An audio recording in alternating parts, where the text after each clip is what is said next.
My name is Clara Towson, and I'm a friend of the show. Boom. I am Francisca George, and I'm a friend of the show. Perfect. Hi, my name is Susan Leemans, and I'm a friend of the show.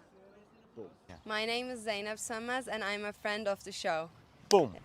Hey guys, my name is Sasha Vickery, and I'm a friend of the show. Boom. Hi, my name is Lloyd Harris, and I'm a friend of the show. Perfect. Hi, my name is Jasmine Paulini, and I'm a friend of the show.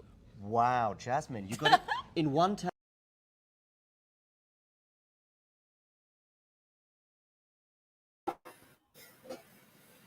Well, what a dream team we have today. Mario, Gokal, Damian, Damien, whatever. Nurlan, I hope you're in the chat because, well, I mean, he was asking for Gokal the entire week. Like, he was always like, when are you going to bring Gokal? Is Gokal going to be on the stream later on? And here he is. Welcome. I'm flattered. Thank you very much. And looking forward to Mario this as stream. well. I don't know when you were here last. Did you do any US Open matches so far? Actually, I think this is the first US Open match for me, so it's it's a debut with a high stake actually battle here because we are playing for in the semifinals. So yeah, I'm pretty much excited to watch this match. I think there is some pretty good storyline also in this match because both are in search of their maiden slam semifinal. Very different situations because Badosa, we know that it would be also kind of unexpected probably to see her getting her best major result after the back injury, even if she didn't have exceptional Grand Slam results before, just one quarterfinal, but still for what she's gone through physically, it's also maybe it also has come pretty quickly, a bit quicker than it was expected. And yeah, Navarro, of course, is one of the most informed players of the year. So it would also kind of be deserved reward for the season she's putting up. Yeah, and Badosa, Navarro, John was asking about the predictions in the chat earlier. What are your guys' feelings going into this one? Yeah, I feel like making predictions for the women's draw, I felt this year has been a bit easier than before because there have been such like a lot of informed players that have had their career best seasons. But for this one, it's difficult. I'm gonna go slightly Navarro, although their only match went to Badosa in Rome. I'm predicting Navarro to win this match. I mean, she's also semi-finalist in my bracket, so I'm staying with that prediction I made before the tournament. And yeah, Badosa playing some really good tennis, as I was actually expecting. I don't know if I was, expecting her to actually then deliver on the court, but it makes total sense given that she's living a great summer. And yeah, but I feel like Navarro can win this one. Let's see how also she can handle the pressure, because yeah, I know she played on Ash round of 16 match, but it was against Goff. So also from the point of view of being an American, it's kind of off pressure match because you have Goff from the other side of the net. All the Americans are expecting her to do well, pushing for her. She's the most, also the most famous one, the one who won the tournament before last year. So let's see if this can maybe be in her mind a little bit today or not. Yeah, also the previous slam quarterfinal that she played, like that was a pretty horrible performance, right? Yeah, I totally forgot about it. Now I saw the score. It was 8-6 in the third against Zidansek. I was thinking about Navarro, but sorry. I was yeah, I thinking mean about they both played one slam quarterfinal. Yeah, I was just thinking of Navarro because against Paulini at Wimbledon, right? She just gave like a complete no show. But yeah, Badosa in 2021 Roland Garros, I think it's kind of a forgotten run because people just don't remember that she was actually perceived as one of the favorites for the title. Like that's how well she was playing, sort of going into it. And also, like, there was a match with Bogdan in the third round, kind of similar to what happened here against Ruse, where she struggles. And after that, you just feel like, yeah, she can keep pushing for it. She loses to Zidansek, and of course, that was the Roland Garros that literally anybody could have won by that stage. So that was pretty brutal for her. But yeah, I was just thinking of Navarro at Wimbledon, where she kind of, I think, succumbed to the pressure.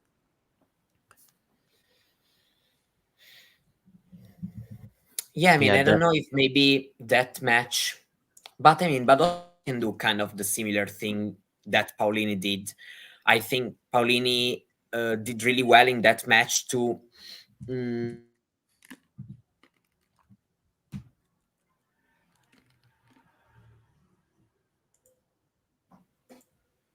Oops. Am I back? Yes, you're back. Okay, good. No, I mean, there is a thunderstorm actually, so probably it can be related to this. Okay.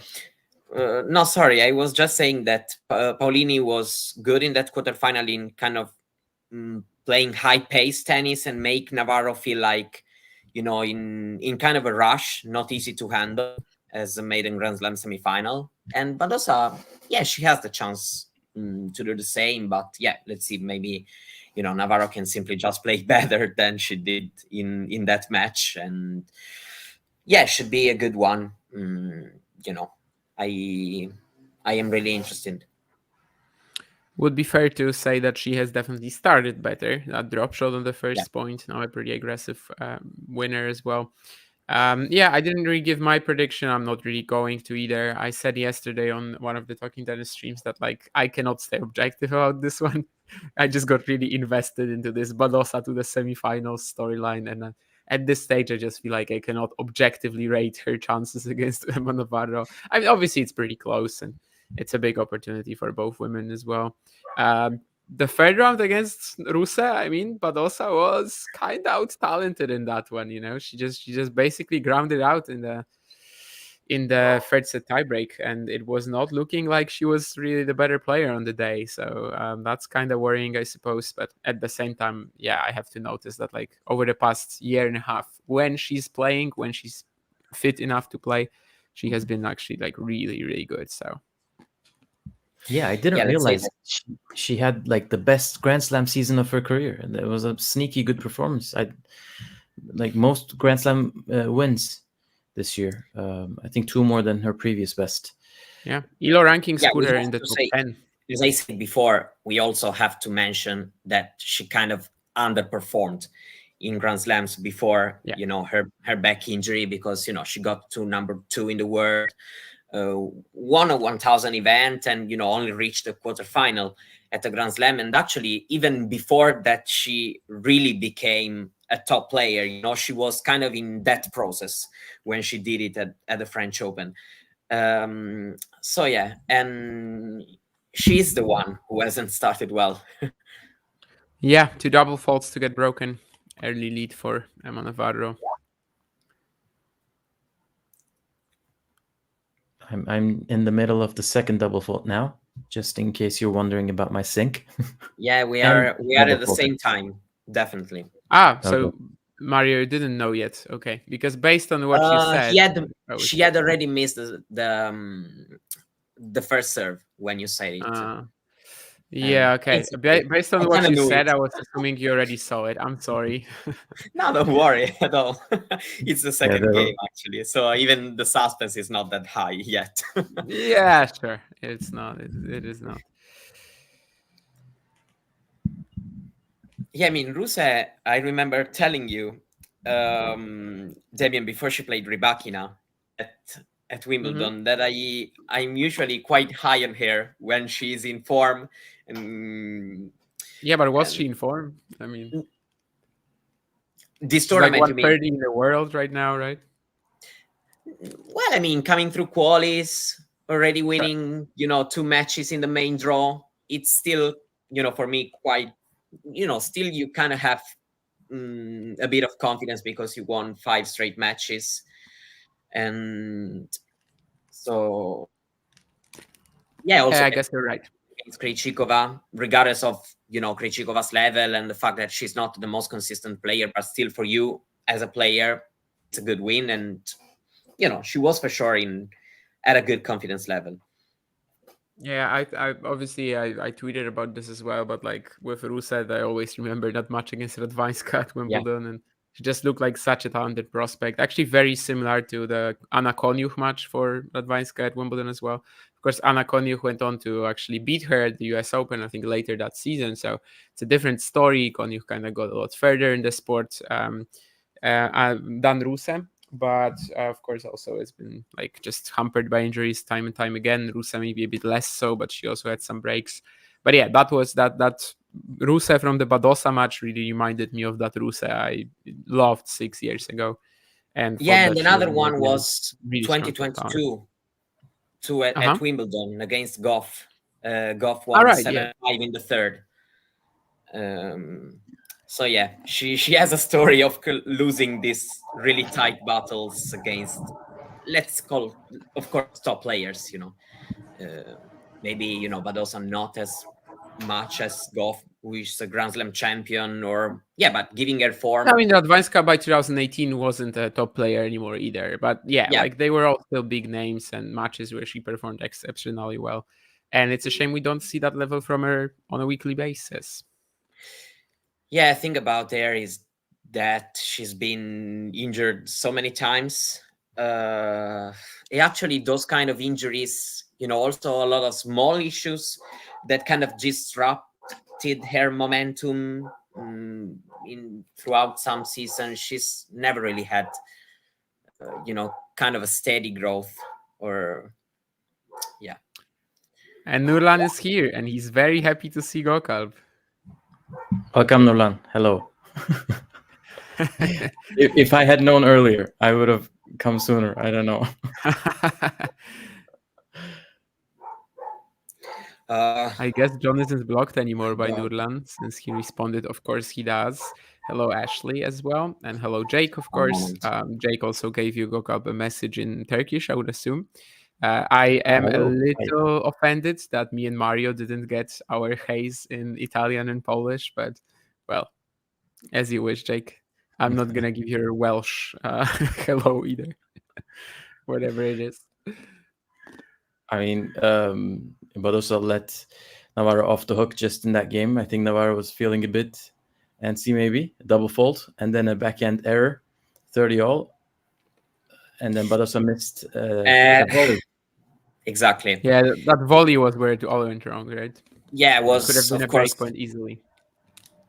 Yeah, it would have been break point. She could have been back on track. Yeah. But it looks like she's gonna be back on track. No, I mean, I think she just won 3 points. It only has to go upwards from here. Yeah.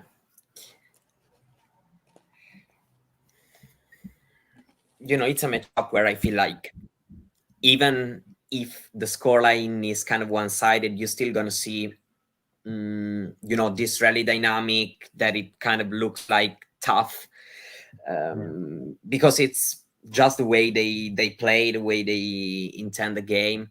John had Navarro in his semis. I also have Navarro in semis. I still have 3 semifinalists in each draw alive. I don't now they will all done lose. the maths, I guess, but I mean, on the women's, I guess I do too, and on the men's, yeah, as well.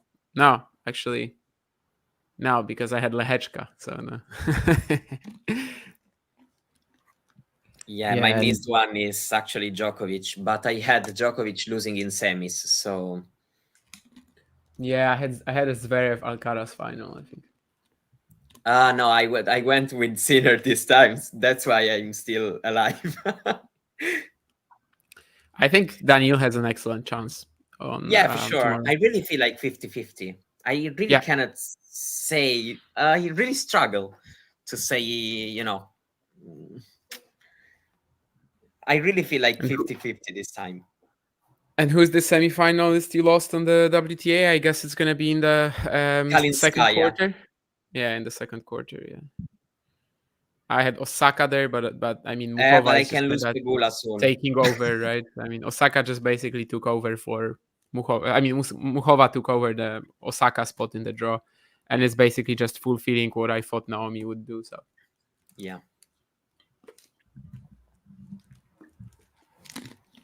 But yeah, Świątek, Sabalenka were the kind of obvious players everyone had going pretty deep. Let's see if Sabalenka handles Qin Wen Zheng today. There's actually going to be a stream, guys, as well for that at 7 p.m. New York time, of course. Sabalenka Zheng, so make sure to join for that. I don't think we have, or actually maybe we do also have one stream for the men's. I'm not even sure. But of course, the men's quarterfinals as well today, Fritz Zverev and Tiafoe Dimitrov. Well, 9 unforced errors from Badosa already. That's not amazing, but she's on a scoreboard. Yeah, Finally, that's the game. most important thing. Yeah. Let's see if she can. Yeah, I don't know, a bit like it happened with, for example, Sina yesterday after a tough start. Maybe just, I know it's a different thing, and also it's different best of 3 and best of 5, but still, not a nice backhand. This one. Yeah, I was just looking at the highlights from their match in Rome, and Navarro led 6-1, 2-0 in that match and lost. So if there's any scoreboard pressure, Badosa probably will feel a bit more confident than usual. Was that this year? I don't remember it at all. Yeah, this year. I don't remember it either. Yeah, Badosa was saying she played both Navarro and Goff in Rome because they were the potential opponents. She didn't know who she was going to play when she was asked. I remember the Goff match. I thought of that when I was picking the Badosa to the semis, I think, because maybe I had Coco beating Emma, maybe something like that. But I was pretty sure I wanted to have Coco out to either Emma or to Paula, and I think I was thinking about the Rome match. But yeah, Navarro Badosa is not an encounter I remember. Yeah, it was, with Goff, it was actually, I don't know, I was expecting this result to happen before the Navarro Goff match, considering the situation. Actually, she showed good thing in, fighting back into the match. But honestly, it's kind of the only positive.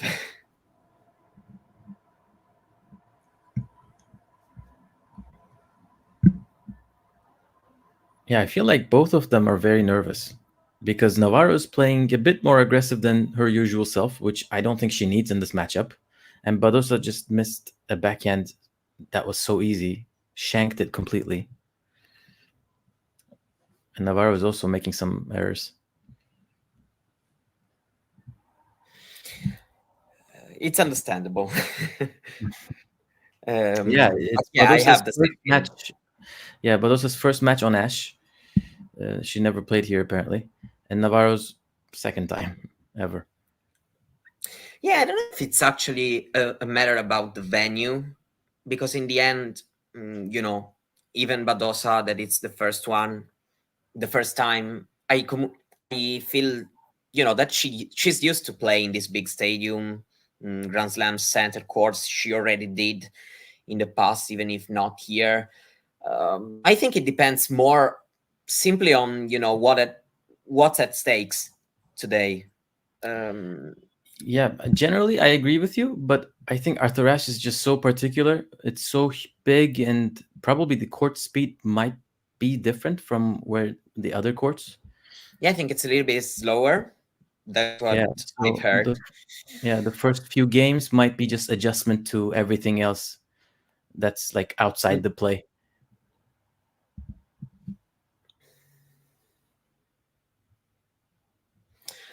So she held for games to 1. I mean, Navarro looks, yes, a little bit nervous, but she still, I don't know, she still has, I feel like she has a great, she's solid from both sides, fore and backhand. So even when she's nervous, at worst, you will see her maybe starting to push a little bit more, not going, that much anymore for her shots and everything. But I feel like, Badosa is the one whose ground strokes can suffer more. from being nervous and the anxiety of the occasion. Watching Navarro, I felt like she has really two reliable ground strokes who should handle the pressure a bit better, at least from a technical point of view. That's And when your opponent is spraying errors like this, 11 unforced errors already, I think that takes it off your shoulders automatically. Yeah, it still feels like Paula is in control of a lot of these points. Just hasn't been sharp enough to take over really. But and it might turn be very quickly. Yeah, you're right. Yeah, exactly. Like that's the kind of scenario where you think that okay, she might have 3 really good games and just win. Did I just start drinking or something? What do you mean, Nurlan? I mean, I'm drinking this Coke Zero Lime, which is frozen completely. So it's like thawing in front of my very eyes, and I can only take very small sips. And also, Nurlan, was that a trivia question earlier with that? Who is the only player that has played at ATP or WTA or not, or what? I mean, if it was, then I think it's Renee Richards, right? But I don't know. I don't know what your intention was.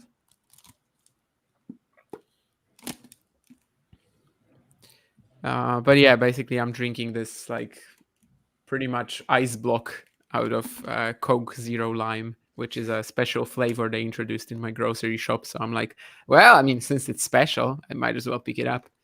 It's no calories, so that's good. But well, I shouldn't have left it in the freezer for 5 hours.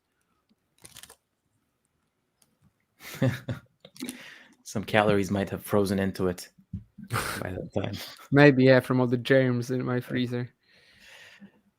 Yeah, Badosa doesn't get the luck either that net cord helped Navarro in that point. But she still could have finished it, Badosa.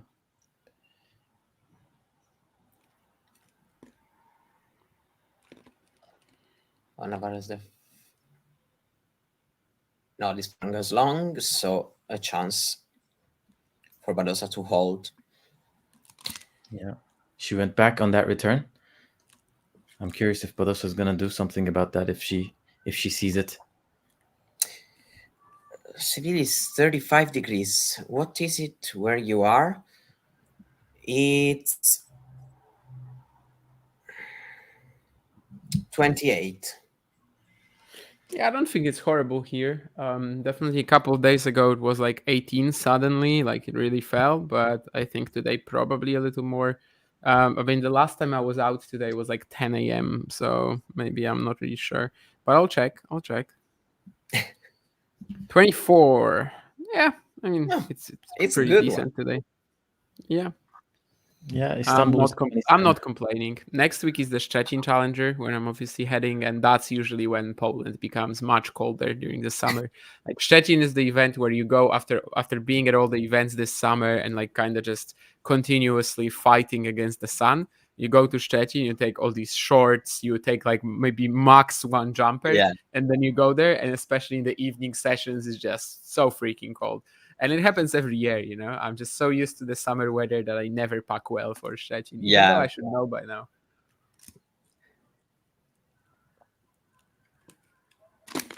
Yeah, you might see me chuckling or smiling every now and then because Nurlan's comments are funny and I don't know how to respond to them. He just wrote the name of the song, so that's played in weddings. So yeah, that's why. We had beautiful weather here, perfect for an ATP Challenger in Istanbul. I hope it continues like this because I want to go to the quarterfinals day as well, just to get my hipster tennis in myself going. Too much Grand Slam in these 2 weeks. Yeah. Second week of a Grand Slam is the time to watch Challenger tennis, let's be honest. It's actually the best week of the tennis season, really, in a way, because both the fans of the main tour and the fans of the Challenger Tour just have a field day, basically. So in a way, it's kind of even better than the first week, as in the first. I mean, the first week usually has a lot of challengers as well, but even the Challenger fans watch the slams during the first week. But during the second week, just everybody has something for themselves, especially during a week like this with 6 events. Yeah, there's been 7 rallies with 9 on or more shots, and Navarro won 6 of them so far. Won 6 of them? Okay. 6-3. Yeah. 6 out of 7. But 30 all here, there is a mistake. Let's see if Badosa can give herself a chance, or maybe it will be Navarro giving her a chance.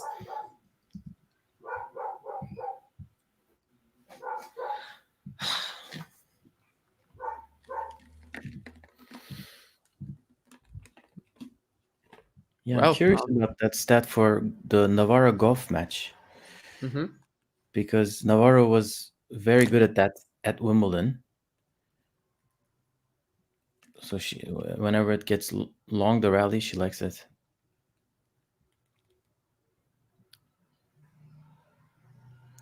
This, what you're gonna see, is definitely a longer rally. That's what I can tell you without God. spoiling too much. Just keeps on going.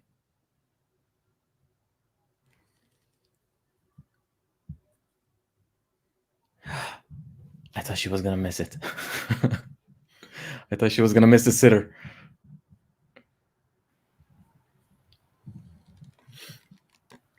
Phenomenal point. Amazing. Is she coming back now? Break point for Badosa.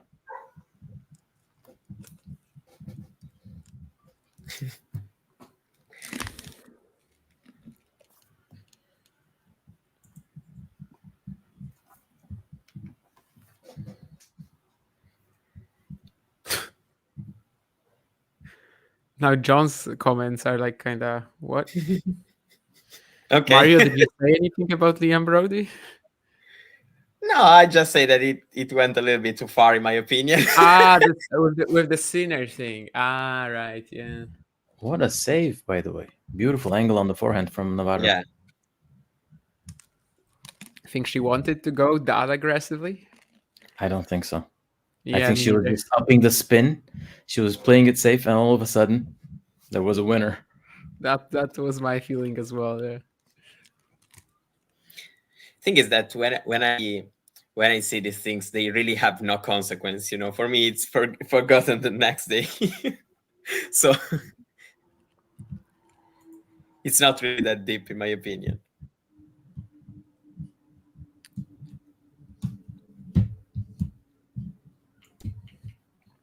You're right, Nurlan. I would never give my phone number to you.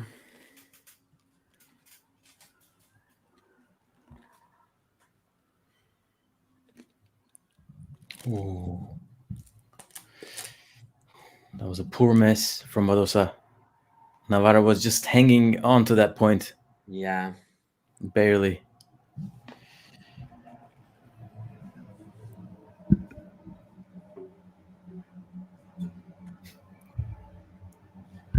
If Liam is in the WhatsApp group, ended up shouting him.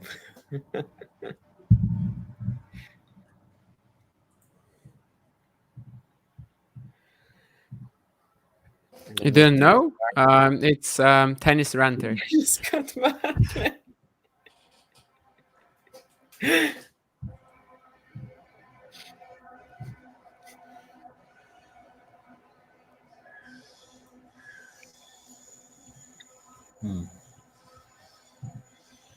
Wow. Nice drop shot. Especially the forehand. Second one of the match. That's just such a stunner. Of course, Badosa was also like in Madrid pretty much, but still. I just got it. Well, it's a tricky game for the first time for Navarro, and yeah, she held up well. Probably this survives. Yeah, that second breakpoint. That's the one that will hurt Badosa, not the first one. Yeah, exactly. I mean, what can you do when the opponent cleans the line and you kind of don't even expect it? But the second one certainly, she just gave a cheap error, despite earlier doing some really good work to keep herself in it.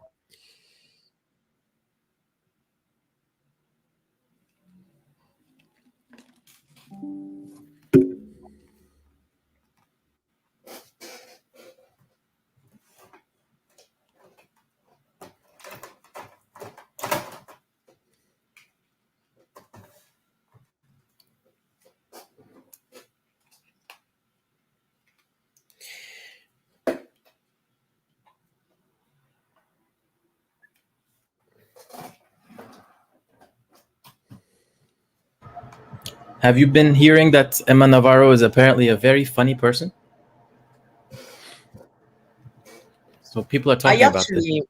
Her friends. I players. didn't know about this, but I actually, from my experience, since I have met her in the past, I found her one of the nicest. I don't know if this will change with her getting success, but when I met her, she was really, really nice. People like to kind of come down on Navarro and Pegula just because their parents are rich, Yeah. but I mean, they don't really give off that energy whatsoever. They do not No, act indeed. spoiled or anything like that. So They give the chillest energy, both of them. maybe that also comes from kind of having, stuff provided for you. They just don't worry. Exactly, but They just don't worry. But yeah, maybe in the end you kind of choose. yeah. Presently, Emma Navarro in this match does not have much to worry about. Had 2 double faults, right? Mhm. From Badosa in this game. Yes, it's 5 already. And well, you're gonna see something incredible. Isn't everybody double faulting a little bit too much? Yeah, that's what Medvedev said. Everyone's double Have you faulting a lot. noticed? Maybe it's because of the balls, he was saying. Yeah, because I've seen a lot of, even when I, from matches I haven't seen and sort of check the stats randomly, I've seen a lot of 15, 14, 18 double faults. Whatever. 3 set points here.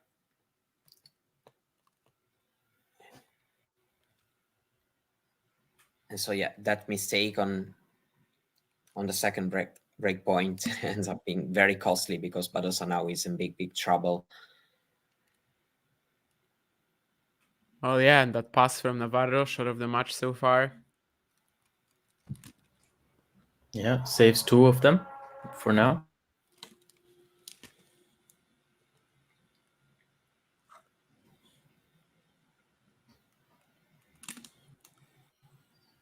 Yeah, this was an avoidable mistake from Emma, but yeah.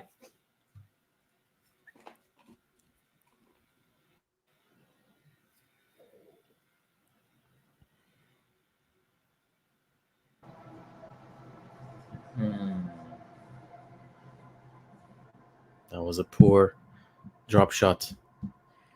Yeah, that was generally not a great set of tennis from Paula Badosa. 16 unforced errors. The moment she had a chance to work her way back into it, won that super long rally at 2-4 30 all. Then she kind of couldn't retake it. The second break, when especially she missed, and after that it was back to the same old story with the double faults, with the errors like this. Yeah.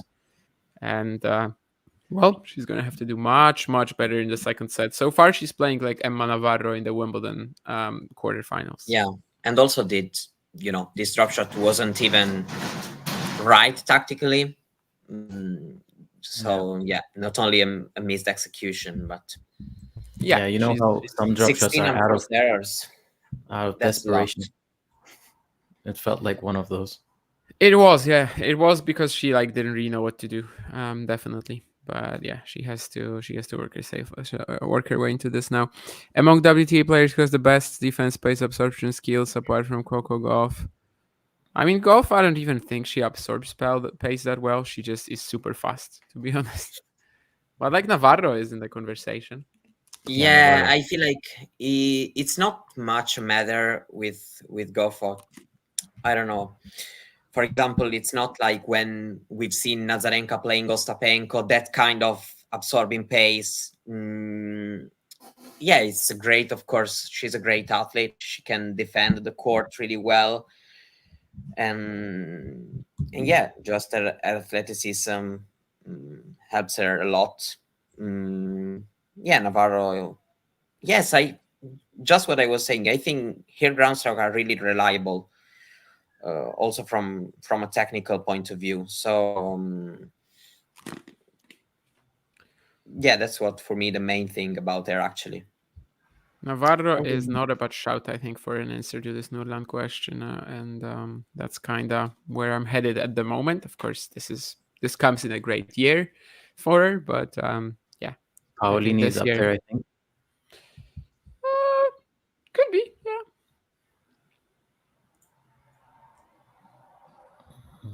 And then Mukhova, this tournament.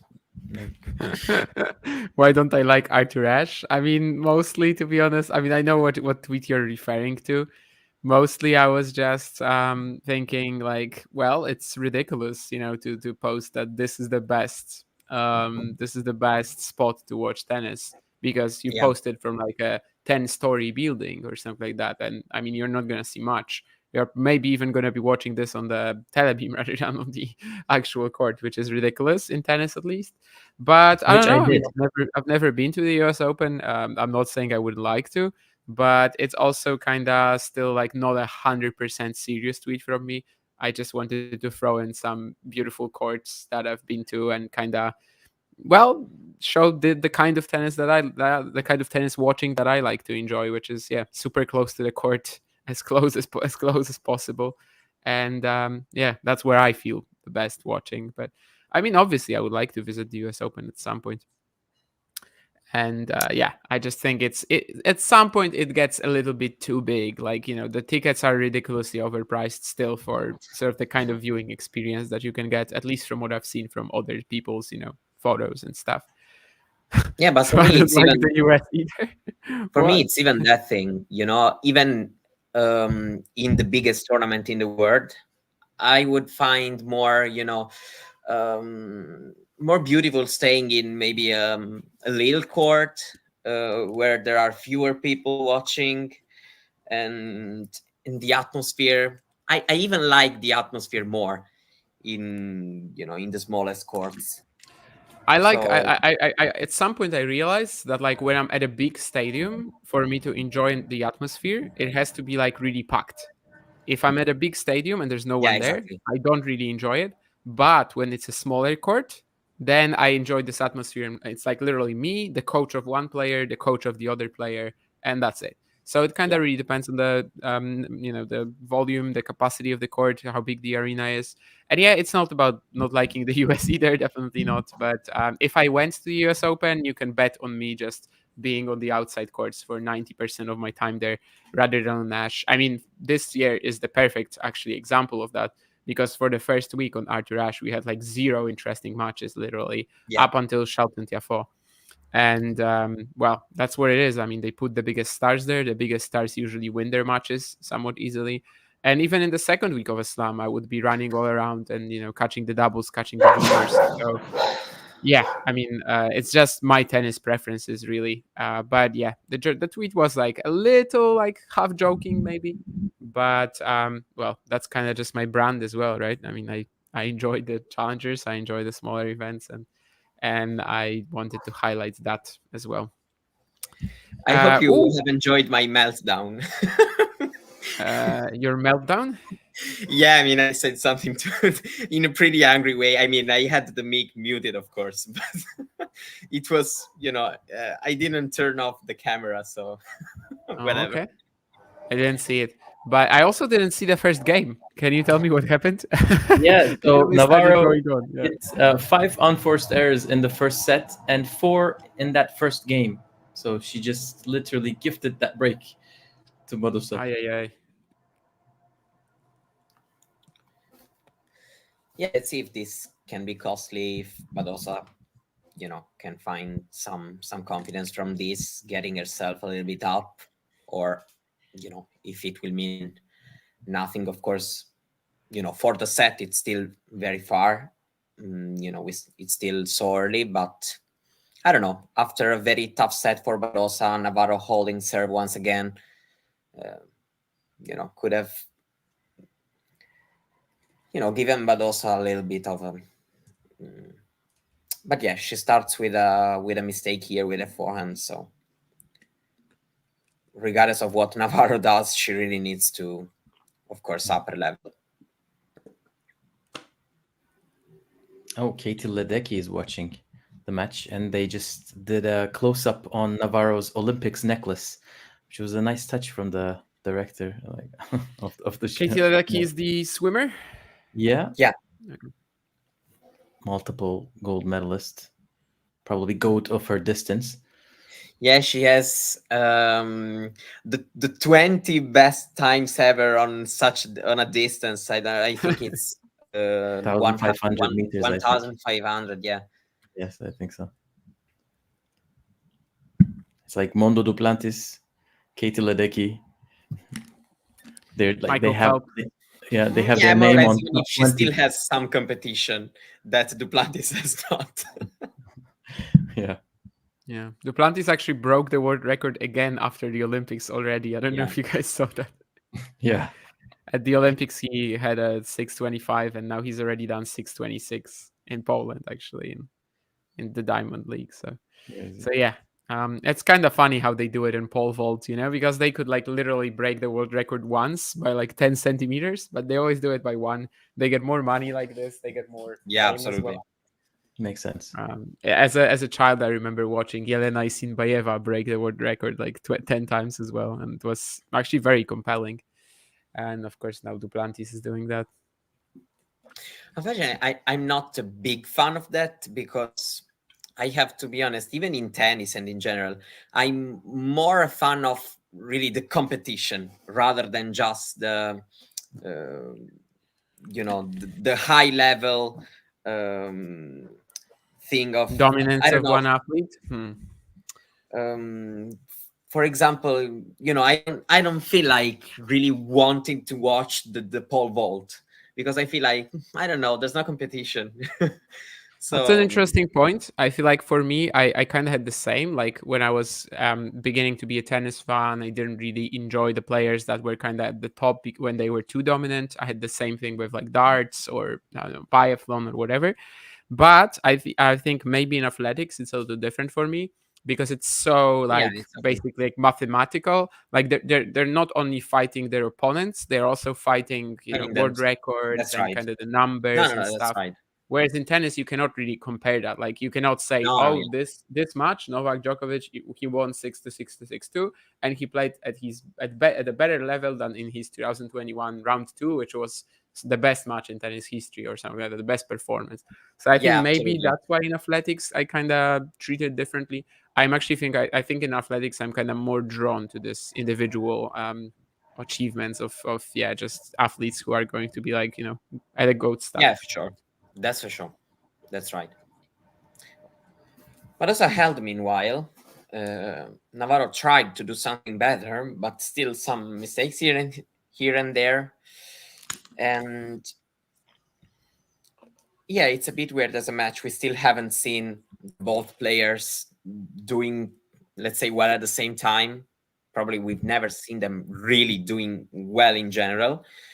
Navarro was solid in the first set. A couple of good points. I don't think I can really say anything negative about her performance in the first set. No. It's just that she had one random game at the start of the second set, and for now it's kind of like setting her back quite a lot. So of course we have to see if she actually pays the price for it.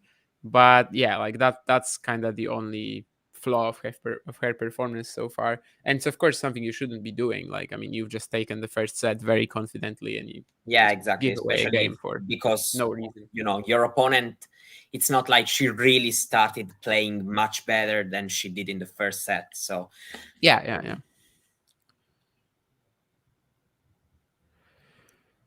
If I got courtside seats at a packed Ash, would I like it? I mean, if it was for free, of course I would go.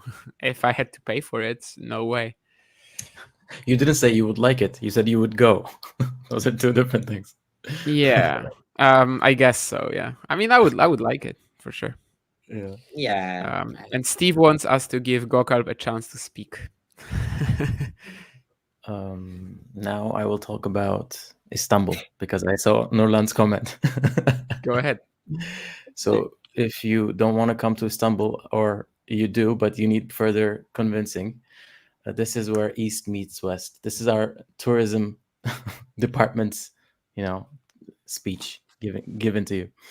No, I'm kidding. I saw that he was writing about what I would recommend for people who haven't seen the city. Yeah, it's a nice city. A lot of history, culture, food.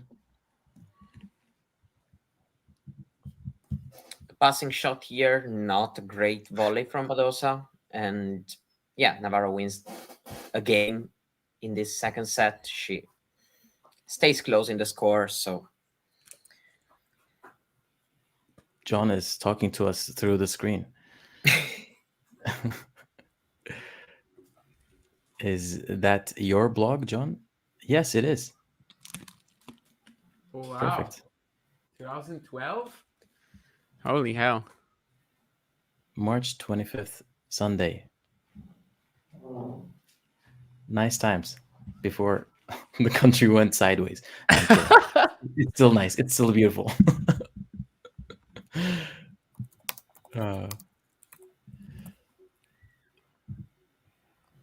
Yeah, I think Badosa is timing her forehand much better than in the first set, at least in that second game that she held. So I'm curious if that trend is going to continue.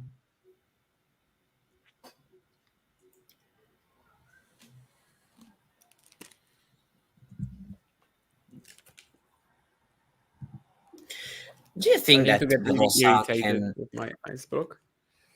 you know, Badosa can also feel kind of this pressure of, yeah, I know that she's playing consistently, and her level, you know, is still very good when she can play, when she's injury free.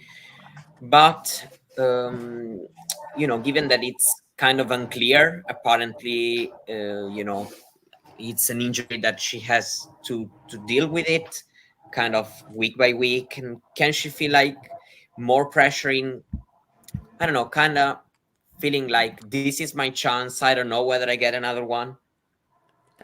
I like that argument, yeah. I mean, obviously she might feel like, I don't know how long this will last. I don't know how long I will actually be able to play at this level and to, of course, especially be fit enough to play at this level. Yeah, it depends on her personality, I guess, because one way you can go like that, like you're saying, or you can be like, I have a second life in tennis, because apparently she was going to stop after the clay. She was seriously considering stopping because she was not getting those nice wins with her back. That's right, but you know, I think that your speech kind of lasts as long as you play, I don't know, Washington, the thousands, the first week in the major, but then you get in the quarterfinal. And I don't know. I think, of course, whatever player you face, and you know, you start putting your eyes on, you know, on the big prize, on the big moment of your career. I don't know. That's my feeling. So probably you lose a little bit of what you were saying, in my opinion, because I also would have agreed with you until like 2 or 3 days ago. But right now, I don't know. I'm wondering if, of course, getting to a major quarterfinal, that thing you were mentioning kind of stop existing a little bit in her mind, because, you know, I'm potentially 3 wins away from doing something crazy, regardless of whoever I need and I have to face. And it's Navarro right now. Navarro is a great player, but still it's a good chance in a Grand Slam quarterfinal, because we're still in a Grand Slam quarterfinal. So, you know, you of course have to face someone tough to beat, and of course better maybe Navarro than, of course, Swiatek or Sabalenka, for example. Yeah, definitely. No, I agree with you. I think the only positive for her is, although it's Navarro is still like a much more informed player in the season. So I would say Badosa is the underdog in the match, maybe not like big in a big way. And I think she would be the underdog whoever she plays, assuming she plays Pegula or Swiatek, Sabalenka, like until the end of the tournament. So I think that should help her in terms of the pressure. But after this tournament, having reached the quarters of a slam, after like three months after considering retiring, I think she will have the pressure on herself. But she's also saying, like, I'm born for the big courts, big stages. I love this thing. So she feels probably like I'm up for the pressure and challenge. Yeah, that's right. Yeah, but for sure today's match is, you know, not the same as maybe, you know, facing Sabalenka. Of course, yeah. Favorite, underdog, doesn't really matter. It's not the match where you enter having nothing to lose. So even because I think actually there's not a big difference. Then I don't know, but I feel like we can also say kind of the 50-50 thing, and we still would be kind of right. Then I don't know, but yeah, so far she's doing better, and she's putting now pressure again on Navarro's serve. Yeah, Navarro the previous dropped the level. game, she finished with an amazing backhand winner down the line, which probably energized her. And now she's winning these long points too. Yeah, exactly, which was, as we mentioned before, that thing that was letting her down a little bit, among other things. In per set, Navarro was kind of always winning the longer rallies. And let's see if she can use this chance she has now. Point for a double break.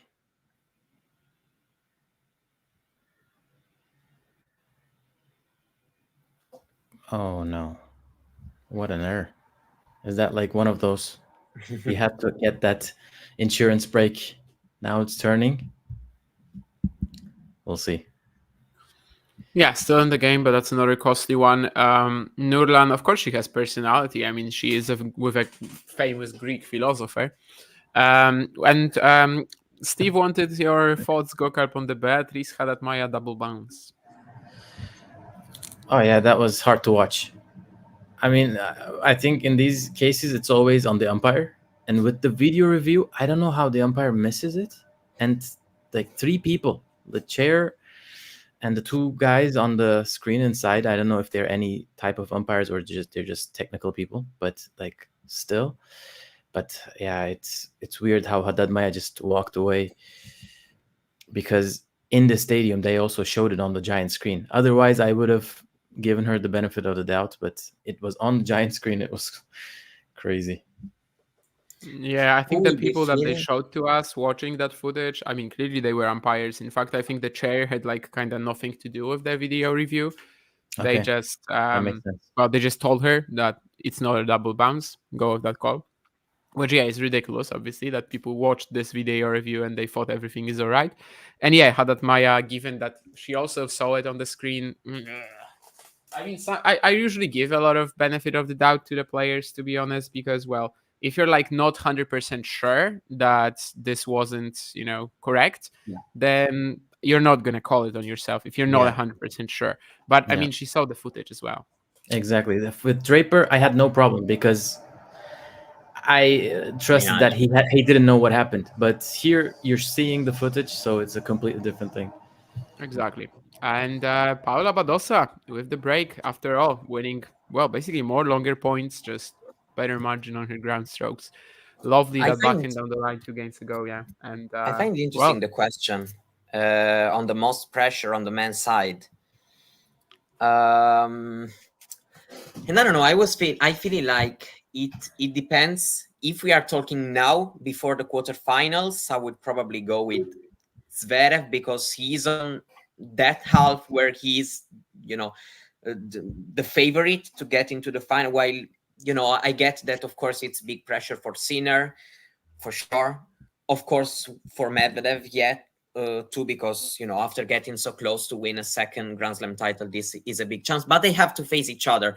So I feel like it's really a matter on the next match for them, because it's a very tough one for both, and this for sure will take a little bit down that pressure of winning the title before that quarterfinal happens, because I mean, it's an incredibly tough match for both of them, while Zverev is in this situation right now where he's on the other half of the draw. He has tough players to beat, but of course he's the favorite to get into the final. After the quarterfinals, and we will have to see, because of course, for example, whoever wins between, of course, Yannick and Daniil, for sure the pressure will be higher for them, because especially having beaten the tough rival, and now I'm in the semi-final, and I am the only active slam champion left in the draw. And yeah, but I feel like also for Zverev it's big pressure, because you're in search of your maiden major, and there I are, think the of correct course, answer is everybody, literally. yeah, Like, also for sure. Dimitrov, for example, it has to be like maybe his last. Well, it has to be like his last chance, pretty much. And yeah, maybe Sinner, Medvedev, maybe actually less so, despite the fact that everyone is looking at them because, well, they have that major championship already. Maybe Daniil more than Yannick, because Yannick has so much more to achieve in his career, and Daniil has missed so many chances already to get that second one. But yes, Zverev might be like the best of two worlds, or actually the worst in this example, because he both has the pressure that Dimitrov has, but also kind of has the pressure that Sinner and Zverev have. Yes, Since exactly. like he's not a major winner, but he's kind of treated like he is. So yeah, I also think it's Zverev, just because he's expected to win the whole thing. But I don't think that's the case with Dimitrov. It's also Tiafoe, a great chance to try to become world number one at some point of his career. Yeah. If we I look wasn't also even at the thinking race, of that, to be honest. I mean, if Yannick loses to Daniil and Zverev wins the title, Zverev ends the US Open as the number one in the race. So wow, yeah, you're right. That's wild. It's the only I combination. wasn't even thinking of that as a possibility, to be honest, because I knew that, of course, Zverev can be number 2 in the rankings, but I was thinking he's still gonna drop quite a lot of points. But actually, yeah. And I mean, the race gives you kind of, I look at it because it gives you an idea of that race for the, the year-end number one. And I mean, of course, if Yannick wins against Daniil, Zverev has no chance, but still winning a major, winning the Grand Slam will make him get closer and closer. So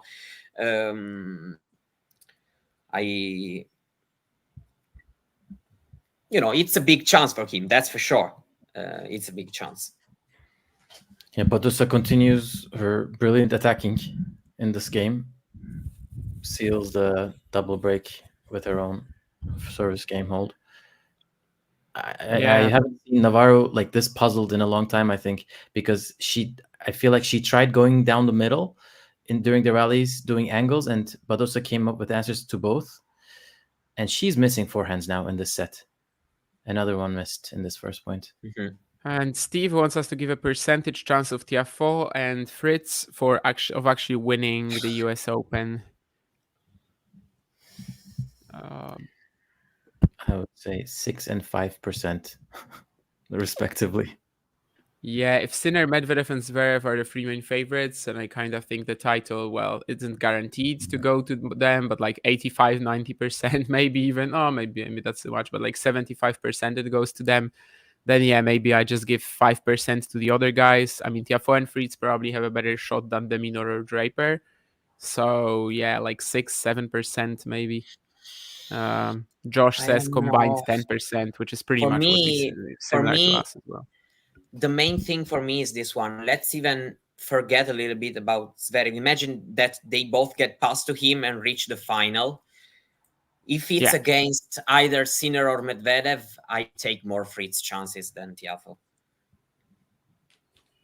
I actually don't, to be honest. I think Tiafoe has more X factor. Like, Fritz is just gonna lose because, well, he cannot go above a certain level. He cannot mix it up. He cannot really, like, impose himself as well on the other player as Tiafoe can. Whereas Tiafoe obviously can just get, I don't know, destroyed by them. But I think he also has unpredictability that Taylor doesn't have. And maybe I would give a better chance to Francis because of that. But yeah, I mean, their chances in the final aren't going to be great. And that's kind of the problem. Even more so than Zverev. And also, Matthew, what was the last time Zverev had number 1 in his sights? I actually don't even know. That French Open when he got injured? Could it 22 be? or? Yeah, I don't know. 22. So if he wins the title, he gets number 1, or was it? No, I think. Or maybe even as recent as last year. There was one Grand Slam like with 4 contenders. I remember. I don't know. Maybe Matthew is gonna remind us. Sorry, I lost a little bit the plot. What we were. No, Matthew was basically saying that last time Zverev had number one in his sights, he crumbled under the pressure, and I don't remember when that was really. So I was asking about that. Me neither, actually. I mean, But he had maybe, a chance maybe Matthew can remind us. at the French Open where he broke his ankle, but So is it about that? Because I mean, I guess he kind of did. He because could he have became been. number two, but I don't know. His chance was still there if he didn't get injured. Yeah, but like he was blowing it a little bit. Yeah, but I He don't was- think he- it he was was because blowing. of the number one. It's difficult Probably to tell. not. I mean, because it was just also the occasion Rafa was in the very good. semis of Roland Exactly. Garros, right? Probably it wasn't because of number one. You know, if it's like I need to win this match against a top 20-ish player to become number one, and I fumbled the chance, then for sure. But there, it's difficult to tell if it's more because I thought it was Australian Open when Nadal won it. Okay, I got it. Yeah, there was a chance, yes, even if it wasn't that close yet in that Australian Open. But yeah, I get what are you talking about? I have Okay, to now I remind get it. myself of that. No, I mean Matthew, you're probably right. I have to remind He's myself talking about of Shapovalov. the scoreline there. So it's that Shapovalov one. Yeah, that was a horrible match. That's for sure. Yeah. And again, it was in the third round. So or fourth round, right? Fourth. So yeah, so it was still pretty early, I suppose. But yeah, I don't remember the exact point situation, to be honest, that it was. But yeah, I think that was also one of the slams where a lot of us were very high on Zverev's chances to win it, and of course, yeah, he just kind of embarrassed himself in that fourth round. Yeah. Apart from Yanni, which other player is fully capable?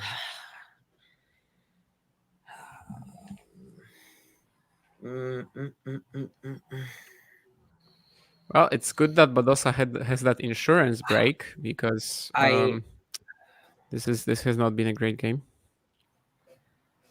I don't know. Apart from Yanni, which other Italian is fully capable of winning a slam? Oh yeah, that backhand miss was like I'm shaking, closing the set vibes. Yeah. 15th. That I remember, Matthew, by the way. That's Zverev said he was part of a new Big Three. Yes, that I definitely remember. Yeah, you never say that. You never say like Krejcikova, I'm also part of the Big Four. Then you go, your career kind of stops. At least she won a couple of slams. Yeah, was kind of right at the time, but then she ran into Sabalenka like 3 times in 2 months, right? Yeah. Yeah. It was destroyed every time. So. Yeah, by the way, to answer the question, even if it's really tough, I still would say that probably the best chance, given how good of a level he can still play at there, I would probably still say that I can see maybe Berrettini on grass finding himself in a situation like Fritz or Tiafoe there here at the US Open. I don't know if it's going to happen, but yeah, if I have to say what can be the best scenario when I can imagine another Italian being a Grand Slam champion, I would still take Matteo on grass right now, because the others they still need to do something. Yes, but probably, but it's still a bit far. I don't know. In the matches, I've seen him playing against, for example, Djokovic, Wimbledon. But he can find himself in a good situation. But yeah, I still have a few doubts. But yeah, he also is. Yeah, they are the most obvious answers. That's for sure. Because I think the others so far are pretty far. I don't know what's happening with Badosa, by the way. She played a very poor game to get broken, and now 2 errors back to back. One return missed. That was like the serve was in the middle of the box. and she She's was already shaking her thinking arm. about that second attempt to serve it out, it seems. Yeah, and then another backhand. She was just shaking her arm. Maybe she's feeling tense. Although she said in her at the end of her last match that she play for 3 hours. She was physically feeling that well, so it's definitely nothing physical. Probably more in her head. Yeah, two pretty poor games, but as Gokar called it a few games ago, insurance break was there. The insurance is now out. Their next game is already going to be, liability potentially. So if Badosa doesn't want to get sued, she has to.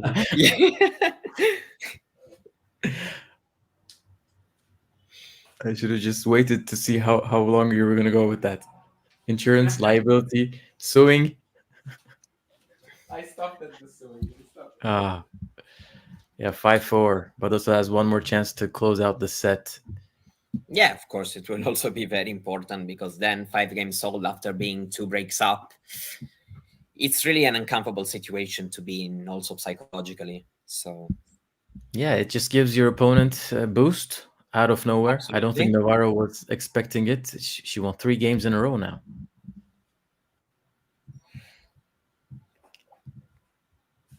Yeah, especially because I feel like, these games have also been kind of easy to win for her. She's not really had to give that big of a fight.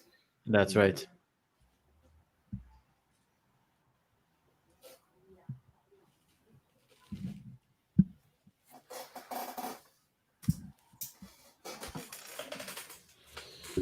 All right, yeah, this is really where it's at. This is the game. Yeah, I'm expecting some switch ups in this game, some drop shots or something. End of the set when you have to get braver. From which side? From Navarro, I think. Mm-hmm. Like Badosa probably just cross court, winner attempts, big serves. She'll want those.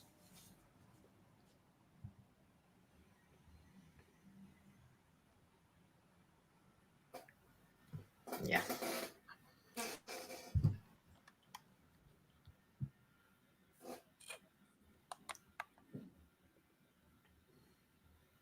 Oh, I just realized it's very loud in the stadium because I have it on mute, and Badosa had to wait before Yeah, serving.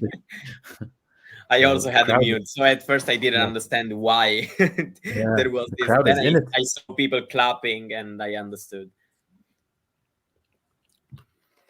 Senior Paul was horrible last night. I mean, there was this moment when they were just clapping every single time when Tommy missed it. I mean, when Yannick missed the first serve, and then he misses his first serve. The point is played. The umpire says, "Guys, can you please not clap between the players' first and second serves?"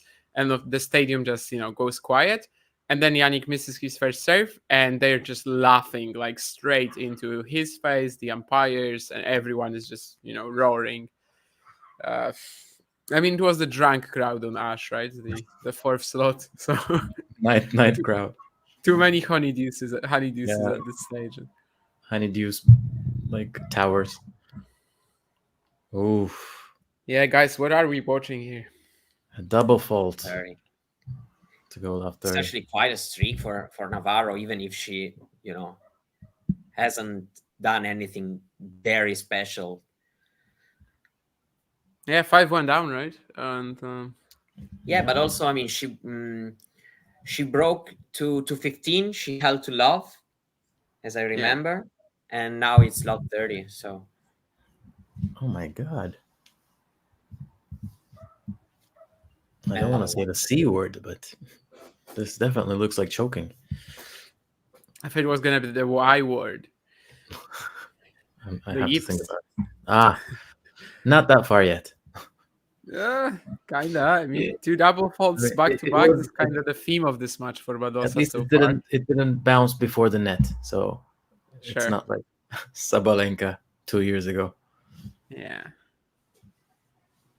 Oh, the match against Patterson, you mean? all of her Australia swing, I think. Yeah, But okay, probably okay. that one. I understood it was Yeah, that one. that was the But warm I up. think that one was like where she hit the baseline with her serve. So maybe that's Ooh, another mistake. The backhand goes long. 5 games all. 5 games all. I was fully ready for a third set, but yeah.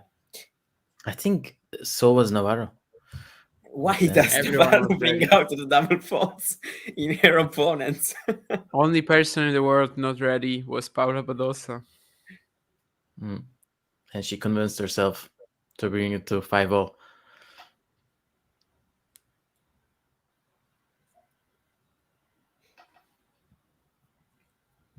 And with that energy, Navarro is playing the rallies better than she played at the beginning of the set.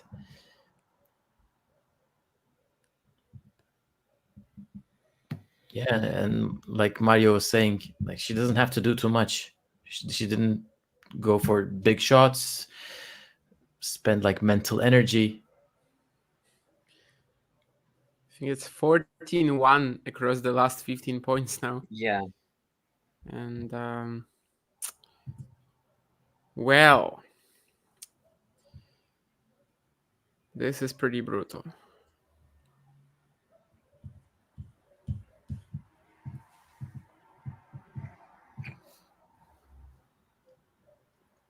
So Badosa's second serve won is 26%.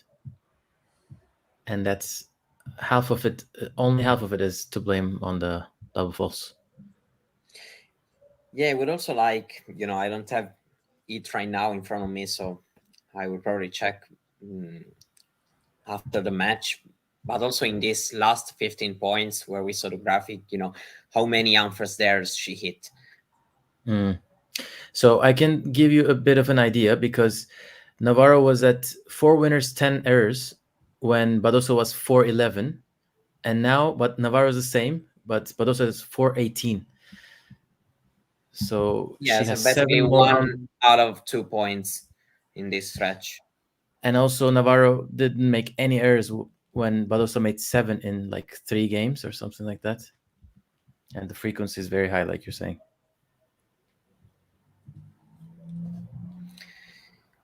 Yes, Yeah, now she has to serve to stay in the match suddenly. Yeah, I was hopeful for a high quality third set. Badosa had other plans. Or maybe doesn't. We'll see. Yeah, of course, she still has the chance to win the second set, but it's, she needs to quickly regroup herself.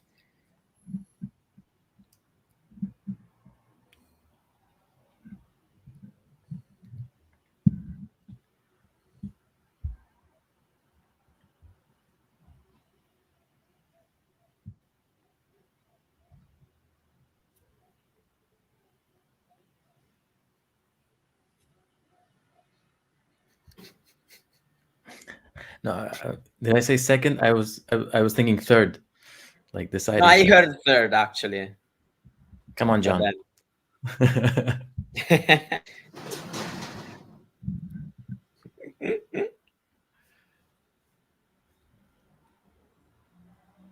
this first point is important.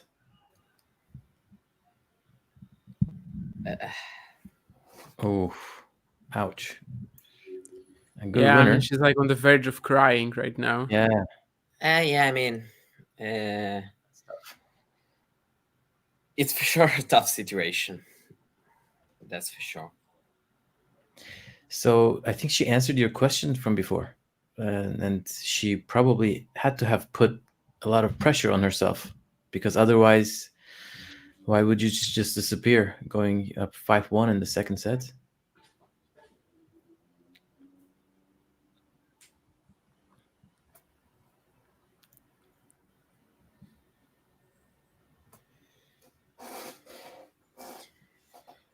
She wins 2 points in a row. And that was a second serve on the first serve. I think she was just changing it up a bit, going safe.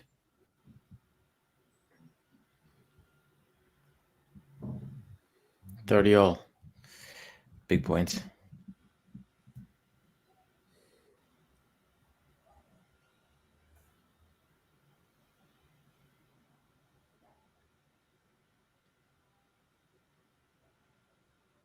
Ooh.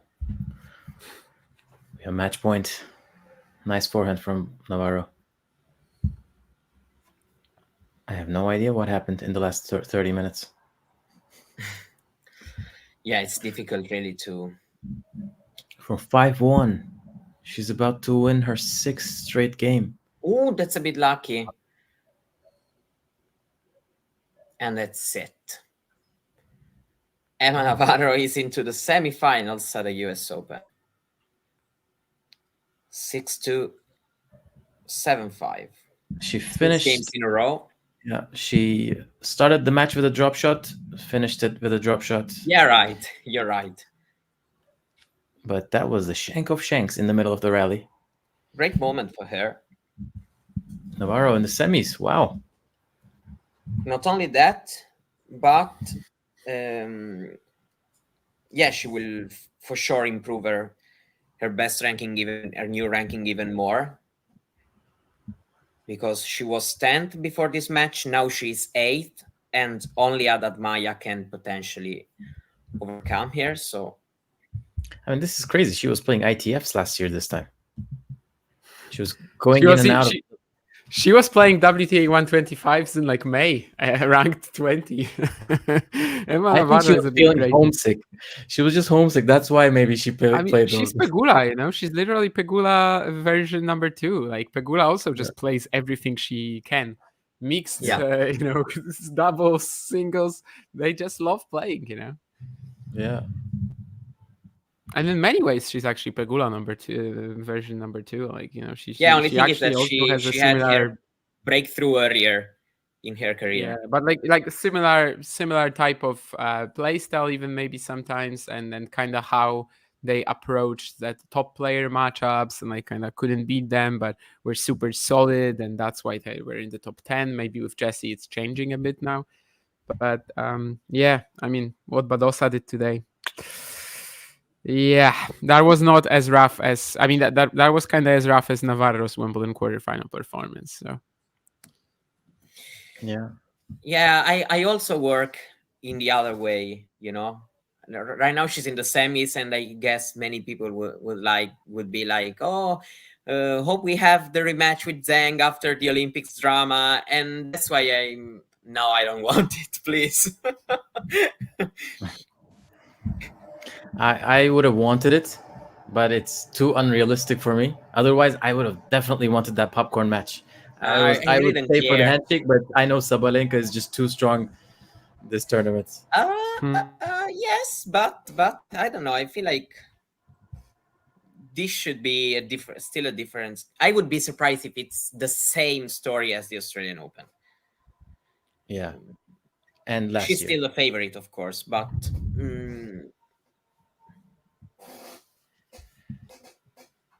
whatever happened to İpek Soylu?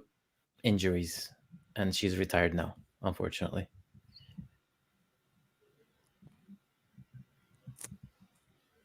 Why does Navarro bring out the double faults in her opponents, says Matthew? Yeah. It's a skill, honestly. It's a skill, you know. You make your opponent play worse than they usually do. But I think today, more so, it was the nerves, the occasion that made Badosa play worse than she usually is. But I mean, yeah, it's a fantastic season for Emma, and kind of a great way to cap it off. Of course, it's not the end of the year. We still have 2 WTA 1000s. We still have the WTA finals, where she might be a part of them. In fact, she has just done a very nice step towards that qualification. But yeah. And it's also interesting because you also were mentioning about the 125s and everything, and those points don't count in the WTA race. So yeah, but right now she sits at the 6th place there, and yeah, so she's got a fairly good chance to try to qualify, especially if that result will tell us a lot, because you need to be top 7 to qualify. Because of the rule change, yeah, Krejcikova is in already, Yeah. basically, unless Krejcikova is 10th. someone kind of... Well, Haddad Maia wins the US Open, for example, and maybe then... But no, she would still have more points than Krejcikova. Actually, if Muchova wins the US Open, then it might be a thing. Like, if Muchova can win the US Open and then something more as well, then she could actually kick Krejcikova out. So I guess Krejcikova isn't... Oh yeah, but it will automatically become kind of a qualified. fight between them. Yeah, exactly. Yeah, but Emma, great chance right now. Yeah, it's Yeah. unclear what Daniel Collins will be like after the US Open, like what sort of events she's going to play. Emma is in there. Fantastic event, fantastic season. Yeah, And she maybe was today she scheduled can- for Guadalajara, but I guess at this point she won't go to Guadalajara. Yeah, we'll see, I don't know, but yeah, repeat for sure. Yeah. Tonight's result between Qinwen and Sabalenka will tell us, for sure, if Qinwen loses, then the chances will be very, very, very high for Emma, but also for also Pegula would be a bit safer before playing Iga, given that Pegula now is the 7th, so she's the Steve, last I was one. not in the movie Challengers, at least not that I know of, because I didn't watch the movie. But I think if I was in the movie, I would probably know it. I think, at least. No one else told me that, so probably not. And yeah, what a match, and not really in terms of the quality, in terms of the story, narrative, drama, sure. Yeah, by the way, Navarro had Navarro. That's right. Navarro reached the Grand Slam semifinal before Pegula. Yeah, I saw a tweet from someone about that. Yeah, of course, Jesse might just follow it up tomorrow as well. Yeah, absolutely. It's still the same tournament, so it's not like because of the schedule. So but yeah, she is a very tough test ahead of her. Very tough obstacle. Let's see. Someone who does not have a Grand Slam semifinal to her name is Paula Badosa. And well, she will not get it here. So yeah, later today, there's going to be Sabalenka against Zheng. Do you guys have any confidence in Qinwen potentially getting the upset? Their last 2 matches were pretty lopsided.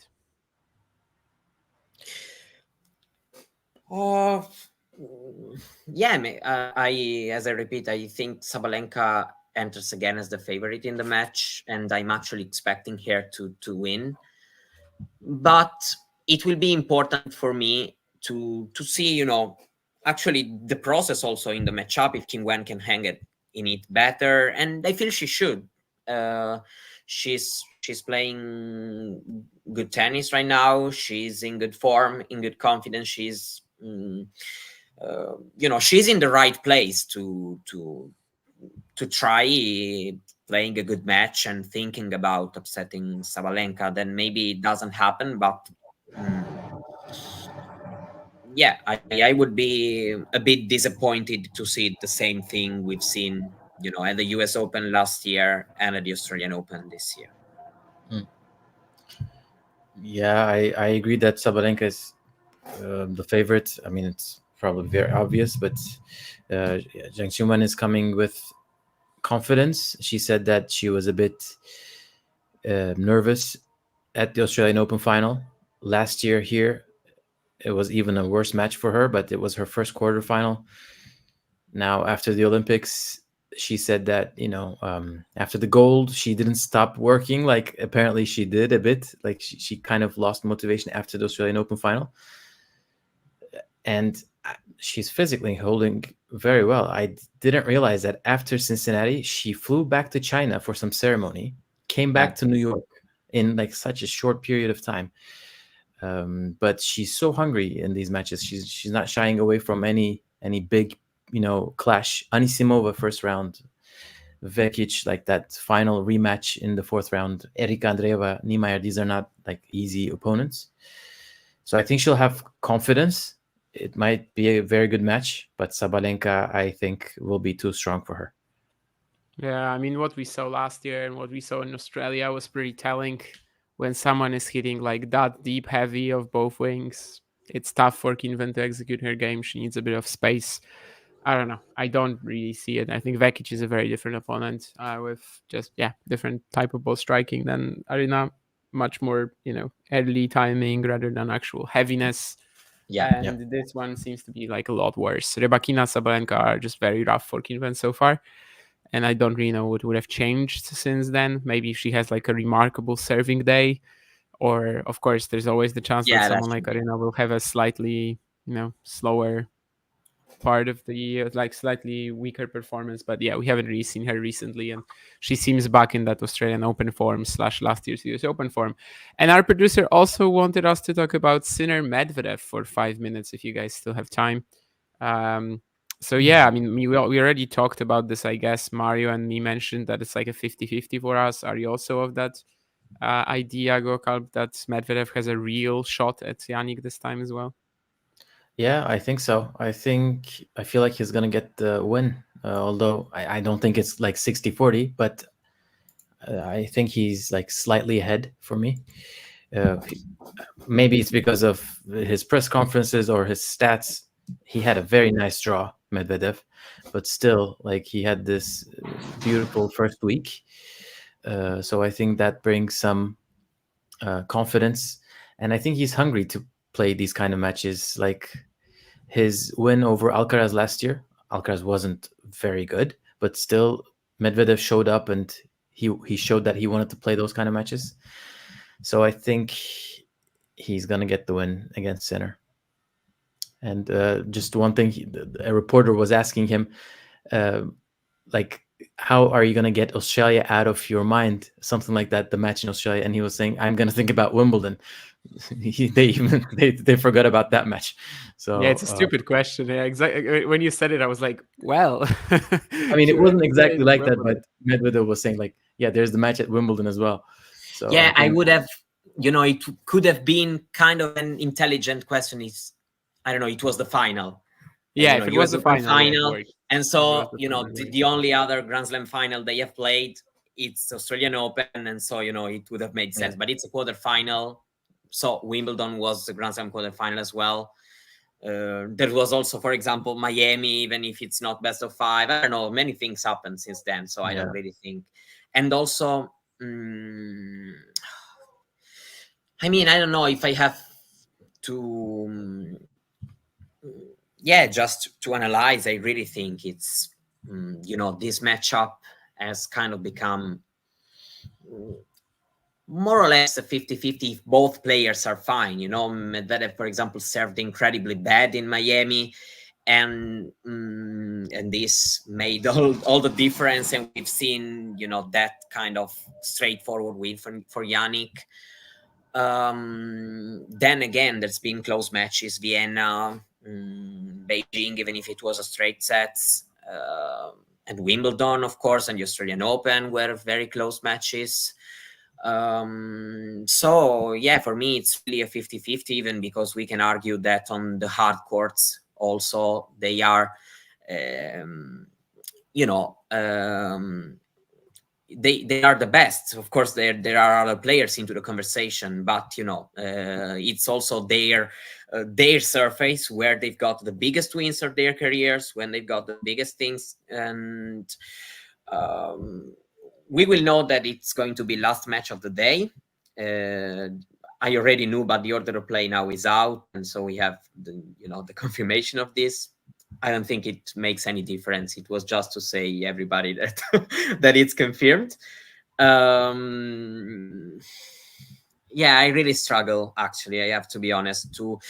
I know what I expect, of course, from the matchup. But if I have to say who wins, it would be a guess for me based on, my feeling. But I really, before the match, both have been okay in this first week. They started with a slow start in the first round.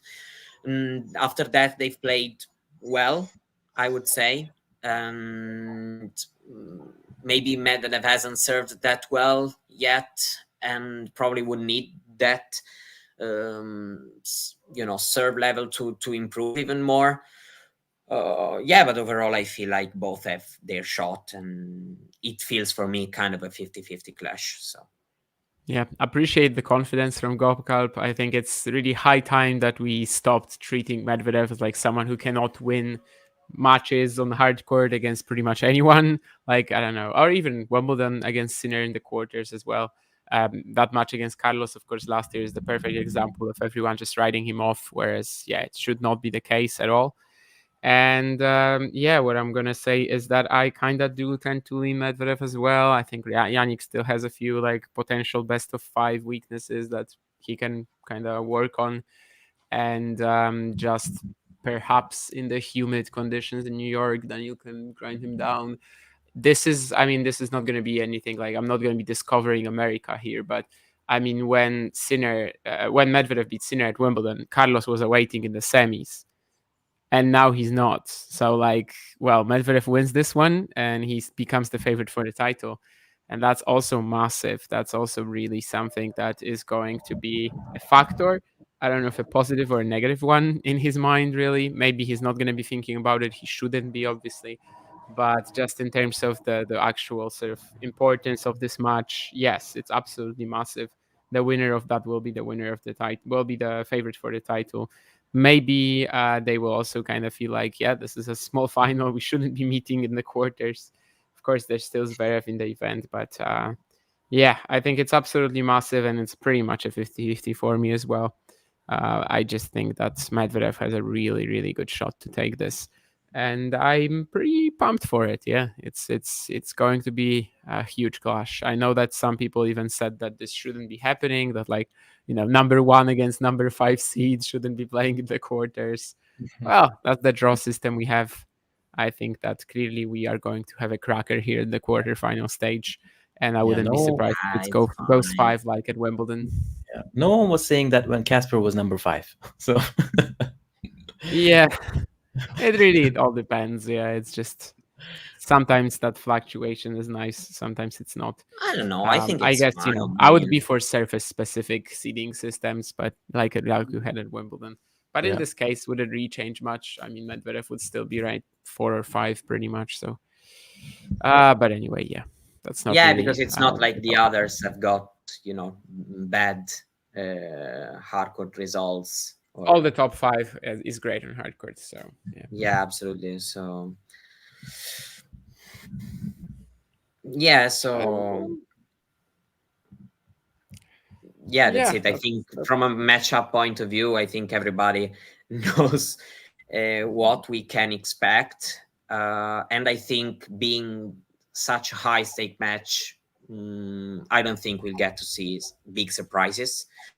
John was mentioning 13 matches in 4 years. It's actually 9 in the past 2 seasons already.